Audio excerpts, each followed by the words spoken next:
Doctor Parameswaran. இப்ப எதனால gestational diabetes ஏற்படுகின்றது என்று இன்னைக்கு பார்க்கலாம்.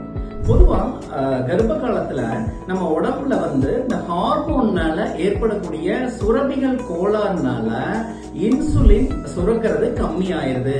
அதனாலதான் நம்ம ஜெஸ்டேஷனல் டயபெட்டிஸ் நம்ம சொல்றோம். இப்ப இந்த மாதிரி மாறுதல்கள்னால என்ன ஆகுதுன்னா நம்ம ட்ரீட்மெண்ட் கொடுக்க வேண்டிய உள்ளது. பெரும்பாலும் பாத்தீங்கன்னா இன்சுலின் தான் இதுக்கு மருந்து.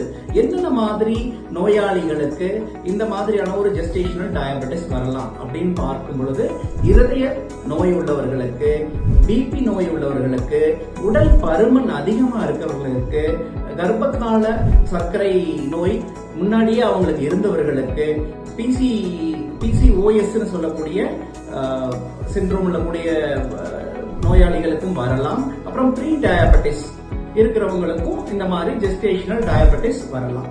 இப்படி இருக்கும் பொழுது என்னென்ன சிம்டம்ஸ் இவங்களுக்கு இருக்கு அப்படின்னு பார்த்தா, அதிகமாக யூரின் போறது, அதிகமா தாகம் எடுக்கிறது, வாந்தி, ரொம்ப டயர்ட் ஆகிறது, இந்த மாதிரியான சிம்டம்ஸ் எல்லாம் இருந்துச்சுன்னா கண்டிப்பா ஜெஸ்டேஷனல் டயபெட்டிஸ் தான். கண்டிப்பா டாக்டர் கிட்ட போய் நம்ம செக்அப் பண்ணி நோயை கண்டுபிடிச்சு கண்டிப்பா சரி பண்ணிக்கலாம்.